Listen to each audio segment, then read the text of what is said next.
So you're all signed up, or I was at that point. And after it kind of sinks in, you get excited, I start to kind of freak out a little bit. Like, okay, how do I go about this? I like to be prepared. I really like to know that I'm trained up, ready to rock and roll. So training programs, I used 2 of them. I used Jeff Galloway's, and his you can find on the runDisney website. It's perfect. It's great. It's that run walk method. Super cool. You run so far in a mile, then you walk certain distance in a mile. And I feel bad because I don't even know the correlations. I know there's 7 different. Anyways, that is on the runDisney website. He's their main trainer, which is fabulous, especially when you go to the expo and the race day comes. He's kind of like wandering around there. So it's seriously, he's a former Olympian. So it was such an honor. I met him at my Dopey Challenge. But anyways, back to training. I used the Jeff Galloway technique, and I also used Lee Hoedl, and it's sorry, I'm looking at my notes. Hoedl training he does the Goofy Challenge and the Dopey Challenge. I just Googled training for Goofy Challenge. Literally, that's all I did. And I was kind of like, okay, this guy seems, and it's an intermediate training. So if you literally are signing up for these races in April and you haven't really trained to run at all, trust me, it's possible. You can do it. You just have to start right away. I don't know if I'd go with an intermediate training program. I'd go with kind of just a soft entry, because his was short too. It was like a 16-week. Not that that's not long, but that's only 4 months. So it'd be September, October, November, December, which you actually could use that if you started. If you signed up end of April, you have May, June, July, and August. So that's another 4 months to really get your base training in. You could totally follow Lee's because it is a 16-week program. Anyways, I'm an intermediate, I would say, because I'm a decent runner. I can get a decent speed. It's nothing fast by any means, but I think it's pretty decent based on my age group. So anyways, I really like Lee's, but I mean, it like jumps right in. I shouldn't say there's not super duper long runs, but every week or every other week you have one really long run, and that mile gets jacked up by 1 or 2 miles each week. So then it starts calculating on really fast, and come October, November, December, you're running quite far. So yeah, those are the training programs I've used. But be aware that I would say from October, November, December, you do a lot of running, a ton of running. So you don't have much of a social life. And if you want one, you're exhausted. So I just chose not to have one. My friends would ask to go do stuff, and I'd be like, I'm exhausted. I have to run. And I've got energy for about 2 things, my family and running. Oh, and I work on top of it. So those are my 3 things. That's what I could handle at that moment. So just be aware of that. Training towards the end gets pretty hefty. So being that, I like to be prepared, especially with training. Well, I like to be prepared in my travel. I like to know that it's booked, it's done. Don't even have to think about it, because there's so much pressure from training that I wanted to know that was behind me, that I had everything guaranteed, that I wasn't going to spend $900 per person to fly down there. So I booked my travel end of August, and I paid, I think the flights were like $250 to $300 per person. So I paid for my hubby to go, myself, of course, I'm running the race. So anyways, I booked for my son and daughter to both fly out there with us, and I left my 4-year-old home. She's just a lot, you know what it is? If you decide to do that, kudos, make sure you have babysitters. It's just a lot of pressure. If you've never run a race with this kind of pressure where it's back to back, I don't think I'd recommend bringing kids, especially when you don't know what to expect. It's just a lot. It's a lot of pressure you already have on yourself, so I don't think I'd add to it, but to each his own. If you guys have babysitters and everything set up, I would totally bring. So anyways, the 4 of us flew down there. The flights weren't too bad. I did Spirit Airlines. Spirit's an interesting one. If you know what to expect, they're not bad to go with at all. You pay for your bags each way per person. So, and I always do the $9 fare club. You get it for a year. So you have it for 1 year, you pay for it, it's about $60, but it drops your bit. Like my bags would be $50 to and $50 from. That's just me. So now that's me, $100 for my husband, $100 for my daughter, $100, that's $400 just in bags. Now that price, when it drops down to, with the $9 fare club, it goes from $21 a bag. So it's $42 for my luggage, $42 for my husband, $42 for so on and so forth. You get that, then you pay for your seats. paying for your seats one way, and I have little kids. Well, they're not little, they're 11 and 12, but paying for them, I want them to sit by me. I don't want them to sit next to some weirdo. So that was, what was it, $10, and if you want like super upfront, it was like $16 per person. So anyways, I did the $10. We were just fine. Everything worked out fine. But just remember that's an added cost. So factor that in. But I know Delta and everything else was running about $400 per person, maybe even more. And so I remember pricing everything out and knowing that, okay, I'm still saving money going through Spirit. It's a little more crammed. The seats are a little more tighter, but it's never bothered me. And it's always a direct flight because I live near Minneapolis, Minnesota. I take Minneapolis to Orlando and it is direct. No stops, no layovers. And when, especially if you have little kids, it's kind of a dream to just get on the plane and land where you need to be.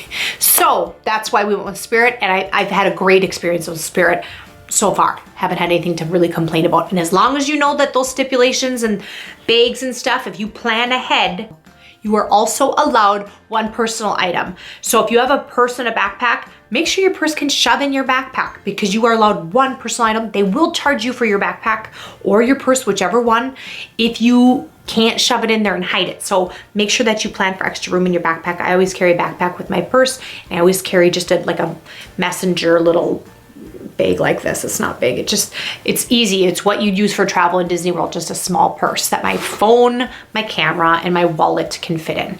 So anyways, that is my travel. We did the Dolphin, which is on Disney property, but it's not Disney owned. I've stayed there a couple times now. I just loved it. And I knew the rooms, I knew the hotel, I knew everything about it. So that's why I ended up going back to it. I had nothing against going with an actual Disney resort. And I know that I've been to Disney resorts. They are a bit more magical. They give you that Disney experience. That's fabulous. But I liked the Dolphin because I knew right where everything was at. I wasn't getting there, in addition to the nervousness about the race, trying to figure out, okay, so how far am I from the bus stop? How far do I have to walk from here? It was just an added thing I didn't have to think about. So that made my decision for my hotel super easy. I paid about $174.99 per night for the Dolphin. I don't think that's too bad, especially when you're on Disney property. And I think that might have been with taxes. So, and what I planned for is we flew in Friday because the expo, my first race was the half, which started on Saturday. So I flew in Friday and we flew out on Wednesday. Yeah, we flew out on Wednesday. Packing. This is a big one. You need to make sure you have clothing for your daily stuff. You're obviously not gonna sit in your wet, stinky running clothes all day. So that is an outfit you need in addition to your daily wear. Normally when I go on a trip, I dress super duper cute. I want all the shoes and purses and stuff. And this trip I did not. I packed the most practical, Nike, relaxed, sweatshirts, because it's January in Disney World, and let's face it, it's freezing. So, I mean, it's not freezing, but it's like 50 degrees, 60, 70 if you're lucky. So anyways, pack comfortable. You won't regret it. This is the first trip I've ever in my life packed comfortable and not for trendy fashion. And it's probably one of my most favorites because I was so relaxed. So anyways, lots of comfy outfits for the day. Obviously, along with your daily packing, don't forget things like socks, underpants. You're on Disney property, it's very difficult to get to a Walmart or a Walgreens, so make sure you plan ahead. I've Googled a ton. There's a lot of information out there if you want to find a list for what to pack, but I kind of cut out, if you guys have questions, comment below. I can get you a list of what I packed exactly. I'm not gonna waste a ton of your time talking about that. So, but most importantly, above anything, above all your comfy outfits, everything, PJs, underwear, socks, make sure you pack everything you need for all the races you're doing. Super importante. And I dressed up for every race. I honestly think 60 to 70% of people dress up. The other percentage don't. They're there to run the race and just soak up this stuff. But I'm a huge geek, and not even a geek, I'm just like I'm like Peter Pan. I don't want to grow up, so of course I wear a costume.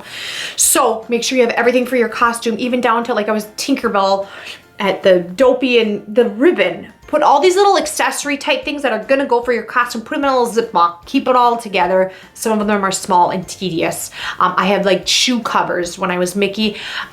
So anyways, don't forget any little detail for your costumes and any of your running gear. Proper running socks, KT tape, biofreeze. Don't forget that stuff. Your running shoes, of course your running shoes. Do not forget your running. I wear a running belt when I run. So I have my goo packs, I have biofreeze in it. I have a couple pieces of moleskin. Moleskin is like a sticker on one side and kind of like a felty fabric on the other. What you can do with that is you can put it in your shoe if you're getting a blister in a certain spot. So that's super good. But I have a few of those cut up in my belt as well. So yeah, just things to remember to put in your running belt if you have them, or backpack. I know I've seen people with little backpacks. Those are just helpful hints for those as well. Don't forget your iPod. Armband. I know that it says on the website runDisney, like, we prefer, because they're giving announcements and they're playing music, that you wouldn't run with earbuds. I can't run without something. I could never do a full marathon or a half or anything for that matter without something. I mean, if I was running in a group and you're like sticking together and talking, absolutely, it's not an issue. But for me, I cannot run without music. I'm trained to run with music. So if you're like me, don't forget your iPod. Don't forget your, get your playlists all up to date. Do that ahead of time. Don't wait. I always wait till it's like the night before the race and I'm like, oh, I gotta get my playlist going and I gotta get something interesting for like the next 3 hours of running, blah, blah, blah. Don't forget to do that. Don't forget things like, packing. Don't forget things like earplugs. My husband is a horrible snorer. He's so flippin' loud. I can't wait to tell you, when I do a video on my dopey challenge, I can't wait to tell you my first night story of our 5K. It wasn't pretty. So don't forget to pack things like earplugs. It's super important. There's nothing worse than trying to fall asleep the night before a race and you already can't fall asleep because you're nervous, excited, all the above. And then to add to it, there's a freight train driving through your hotel room. He literally sounds like he's trying to peel wallpaper off a wall, like he's trying that hard. You have pains from running a half marathon. Don't forget to pack the Motrin, okay? You won't regret it, I promise you. And obviously things like this, if you forget it, they sell it at the hotel. But you pay an arm and a leg for a lot of that stuff. So I'm just planning ahead. Get your Walmart run in. Don't forget to pack it. It doesn't take much weight in your suitcase, so. So, costumes. Oh, I love costumes. I've actually dressed up for a race, a normal race, in a costume before because I love dressing up. I'm obsessed with wigs and anything like that. So, backstory, no, you didn't care, but anyways, the costumes I used for my runDisney Goofy Challenge, for the half, I was the Cheshire Cat. And it was super cute. It was a tank top I got from Hot Topic. It had the cat, with stripes on it. It was almost like a picture, like an actual picture still from the movie. And then I have these adorable Cheshire Cat ears. These are my Cheshire Cat ears. Aren't they adorable? He's so cute. And then it had this little tail. So anyways, I got these off of eBay and I think I probably paid $26 because it's a park original. So yeah, I ran it. I didn't get it nasty or anything on I'm sure, there's remnants of sweat or something in there, but it wouldn't get any more sweaty if I was running around a park all day. So anyways, of course I kept it because it's a park exclusive and you can't just go get it anywhere. So anyways, that was my hat. I had my cute tank top. I wore a pair of Nike cropped leggings. So they came up kind of below my knee a little bit. And then I'm trying to think of what else I had in my costume. I think that was it. Oh, and then I had these adorable stockings from Hot Topic and they had the color of Cheshire Cat, that purple and pink stripe. And then there was a little smile on it, super cute. You'll see, I'll post a picture of that after that you'll see in the video here. So yeah, it's super cute. It was a lot of fun. Cheshire Cat's literally one of my, I have probably 3 super favorites and he's one of my super favorites. He's just adorable. So of course I had to be Cheshire Cat. And then on the Mickey Marathon, I was Mickey. It was so cute. I had these satin ears I got from Target. And they were super comfortable. Sometimes you get headaches from headbands, especially if they're made for a child. Well, those were Mickey Mouse Clubhouse and they were for a kid's birthday. So it totally worked out great. They were super comfortable. So they had satin ears. I bought a cool black running tank top that was brand new with tags off of eBay for cool. It came down in a V-neck. It was Nike, had a little emblem here. And then I cut out a felt yellow bow and I sewed it on because I sew. And if you can't, just use a needle and thread in a couple spots. I wanted to make sure all of my stuff, especially that expensive Nike stuff, I could reuse again. And I ripped off everything and it washed up fine. You know, there's like the little holes from where you sewed, but as soon as you wash it, the holes fill back and it's like the fabric kind of reweaves itself. So I didn't want to glue it, which you have capability. If you want to glue it, you can totally glue it. So that is a backup option. If you wear hot glue, or if you do it with hot glue, remember, don't put it through the wash. It'll like melt everywhere, all over your clothes. So if you use glue, remember that.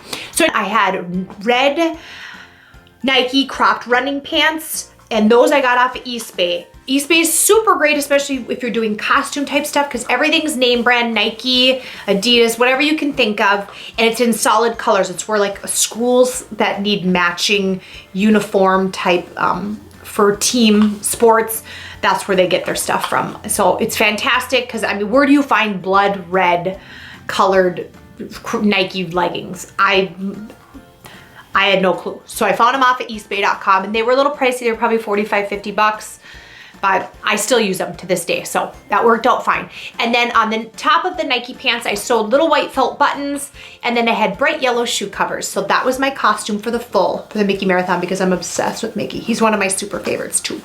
So anyways, that was my costumes.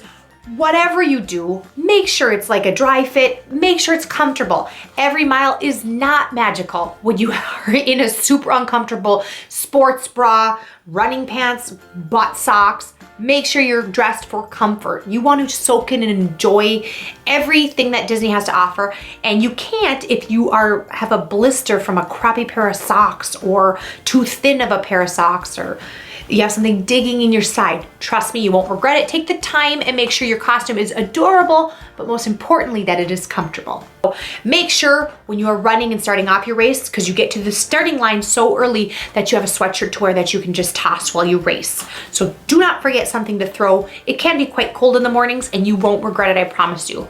So that is my information with costumes.